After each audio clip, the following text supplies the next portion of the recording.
Hey, what's up everybody? Hey, welcome to my new channel. Yep, this is the Nerf side of my YouTube videos. So yeah, so I hope that you guys will support me on this channel. Yeah, for my dance related videos, please go back to my original channel, which is over here.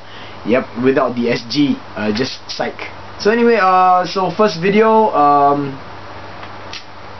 first modification to show you guys. Okay, this is actually a Lego Atlantis Harpoon blaster, which is basically the same as a second generation BBBB Big Blast. Now this is my second one, but it's my second, I would say, properly modded. Because my first one, all I did was I just slapped the homemade hopper inside and I drilled a hole and everything. You guys might have seen it when I was doing a red video. So anyway, this is the Lego Atlantis Harpoon blaster. Yep, modifications done. I'll just run through pretty quick, and then after that I'll show you all a video write-up on what I did exactly. It now holds a Firefly turret. Rotating mechanism is pretty solid. Yep. It's external bike pump. Yep. Has a little. I know this is gonna be different. The look of it is a little bit different from what you'll see in the video tutorial, but basically it's the same actually. This is a longer piece of 20mm UPVC, and it's got rear loading slots. Pardon my tongue, I just woke up. Yep.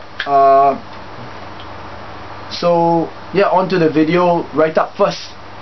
Alright, so this is the internals of the Lego Atlantis Harpoon blaster. I'll be speaking a little bit slower because it's quite a lot for me to explain.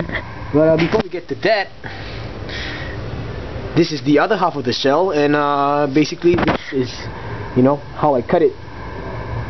So check it out. I have fat fingers, so I'm going to use a screwdriver.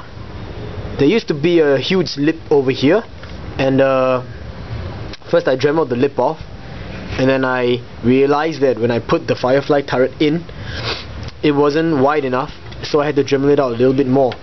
Now here's a technique on how I managed to get that nice little curve over here. Alright, because as you can see, this area is not straight. So what I did was I got like a marker. So you gotta imagine that this is the marker tip, okay? This part of the screwdriver is the marker tip. So what I did was I actually lined the marker up on the inside like so, and I leaned it against the plastic part so that the felt tip was touching, or the ink tip was touching the shell, and I ran along the line like that. So I kind of created like a thick line over here, and then I dremeled off according to that, trying to keep as much as I could against the line, followed the line as closely as possible, and eventually I ended up with a nice round shape that is really close to the stock circle on the original shell. Now the next part you gotta do is you gotta cut out this part, screwdriver, sorry, over here, this whole area, one up. This is for the turret. I don't know if my camera is not focusing, but never mind. And I cut it a bit deeper over here because I was thinking of making a rear loading slot. So this is the thick part of the Firefly turret, as you can kind of guess from now. And then the reason why here the original and here are different levels is because your barrel is going to be around here, and you don't want the original shell to get in the way. Then for my setup, I actually dremeled out the whole area over here like so, and you'll know why in a while, but let me explain it to you just shortly. And of course this part too over here, this little ridge. Now the next part was okay, this I'll get to this in a while. This is basically the dart hole from the Firefly. You know, when you remove the ARs on the turret. So this is what's left of that piece. I actually cut the whole post off, and I sleeved it in my vinyl tubing, whatever I had left over. And yeah, this is to try to help to make the Firefly turret straight, so it would not be angled left or right. That was the most difficult part, one of the most difficult parts of trying to line the Firefly turret up. The next part over here, this is a spacer PETG that I generally use to nest my Europet in. The ID is the same, I mean the OD is the same as a 13mm UPVC tube. So if you have a 13mm UPVC tube, you can actually substitute that with this. And what this does is basically try to hold the air output as straight as I can to the turret. Yep. And this part over here, I also put some of the vinyl tubing and I sleeved it over the screw port, and I'll explain to you why in a short while. Basically, next part, this was a bit tricky. Over here, this part, as you can see, this is what I actually dremeled out for my pump, my new pump, because I actually removed the old pump. So most of the shell work is all done on the front half or front 40% of the blaster shell itself. At the back is virtually nothing done. Alright, now moving on to the internals. So I'll put that aside. We got the internal half over here. Okay. So whatever shell work you did on this, do a mirror image on this, as you can see. So now the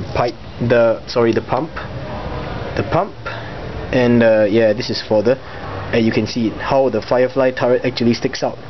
Alright, I don't know what's wrong with my camera, or why is it not auto-focusing when I go near, but I shall try my best. So let's start from the back to the front. That's the easiest.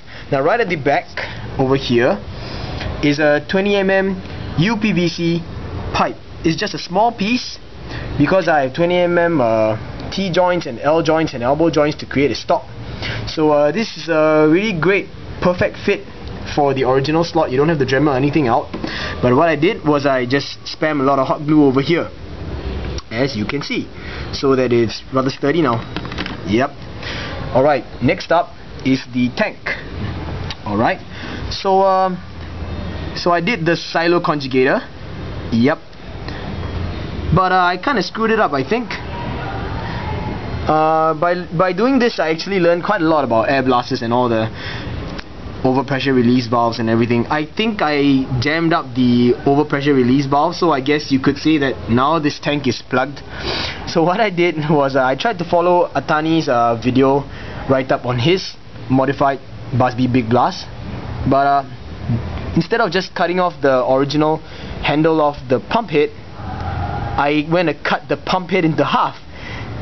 And then while trying to rectify my mistakes, I started to cut lower and lower and lower, or I would say higher and higher and higher, and I ended up actually cutting this part off and the original pump head into two parts. So now I had to glue everything back. Alright, let me just try and explain this to you guys. It's kind of difficult. There is a slot over here, it's a hole, because that's where the OPRV release holes are on the pump head. Okay, I don't know if you understand, but those of you who have experience in big blasts or harpoon blasters, then yeah, you know what I'm talking about.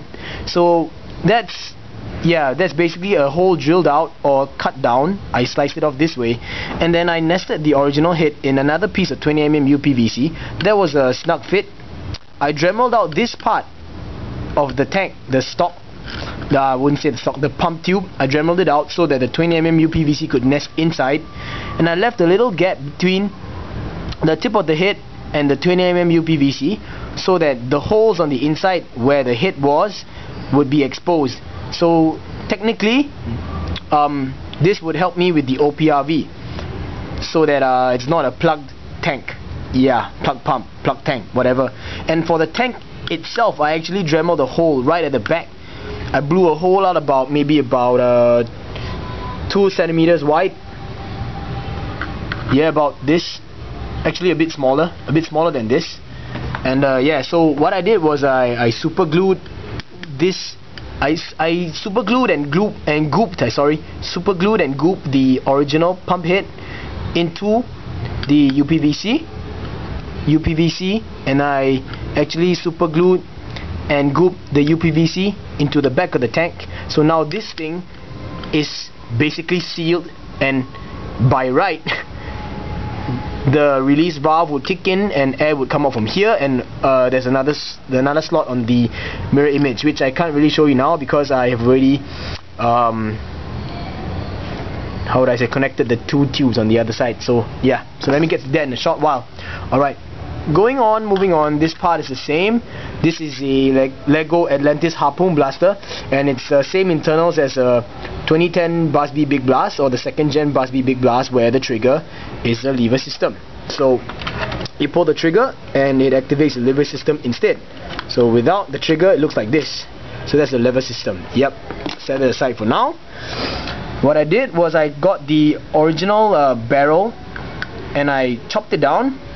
I got two. It doesn't matter what size you use. This is the size that I use. I picked this up from the fish shop, aquarium shop, and these are basically the IDs would fit 13mm UPVCs or the spacer PETG, and yeah, I minimize them. So you guys in America, if you guys have CPVC couplers, then that's good for you, or you could use different coupler sizes to nest it so that you could get a minimized size, a minimized length.